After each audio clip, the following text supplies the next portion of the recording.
Here's what I'll say about the Bills, though. I think that through all of the chaos, winning in January, 3 times in a row if you have the bye, but more than likely 4 times, wild card, divisional, conference championship, Super Bowl. I still think central to all success in pro football is that relationship between the quarterback and the head coach. And how strong is that when it's third and long, you've got to make a play, or late in the fourth quarter, and you've got to be aggressive.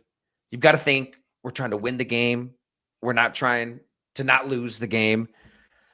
Who do you have in that fight? Like, and I would still be concerned if I was Buffalo. I don't think that these past 3 weeks have just kind of, everything that's happened to 7 years just vanishes in thin air. Like, we don't know how Sean McDermott is going to react in those situations. And I tried to lay out in painstaking detail why this is a tight team in those situations. It starts with the coach, and it just spreads like a virus through the team. I'm not, beating up on the Cowboys at home is a statement. Don't get me wrong. I mean, they're talented. I never denied that in the 21,000 words. I mean, this is a talented team that has won 3 division titles. Josh Allen may be the best player in football, but to fully maximize him to win in the playoffs, you can't get in his way. You can't take those kneel downs that you did against Philly. You can't settle for the field goals. I think you're still going to need to be aggressive and proactive and try to win the game and not clench up, not pucker up, not get nervous, not get tight. And we've seen this as a coach that tends to manage a game in that regard.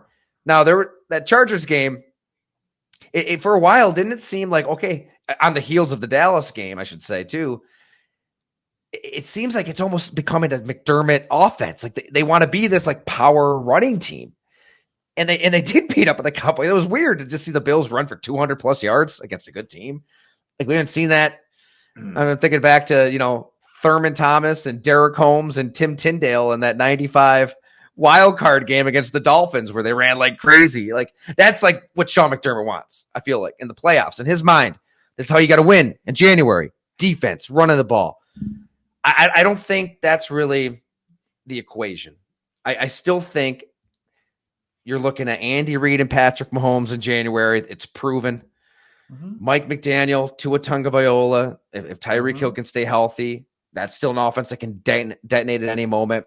So far, Lamar Jackson, Bills sorry, go ahead. I just feel like, real quick, Bills beat the Chiefs. Bills beat Miami. Like, you know what I'm saying? In the regular season. They beat the Chiefs in the regular season before, too. It's just different in the playoffs, is my point. I agree, but the stakes are higher. Fair enough. That's what I'm saying. We know the regular season doesn't matter. I'm with you on that. But they're built to beat these teams. Like, I don't know. That's how I feel. Like, I agree. Oh, I agree. I think this roster has been championship caliber for a while. I think Brandon Beane has more power than I thought going into the reporting for that series. I'll say that too.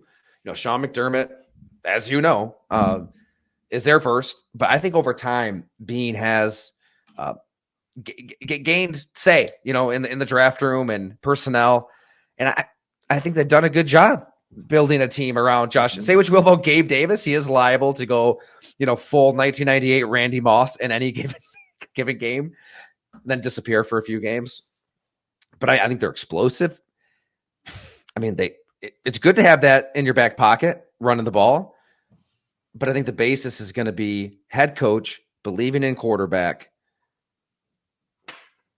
and being aggressive, going for the win, not settling, even in this discombobulated AFC. And if there's a year to win the Super Bowl, it's this year. Man, no Joe Burrow, right? No Justin Herbert, no Deshaun Watson. I mean, go through all the quarterbacks that are out, but really, like, no real Patrick Mahomes right now. This is about as bad as Mahomes has looked. Yes, in a that's while. A good point. I'm laughing about the no Deshaun Watson because I kind of threw him in. Well, that's the best thing that could have happened to Cleveland. This is what they wanted. It really is. With the investment they made, this is what they wanted. A guy that can throw the ball down the field. But this is the year. I mean, there's an opening here for the No doubt. Bills. No doubt.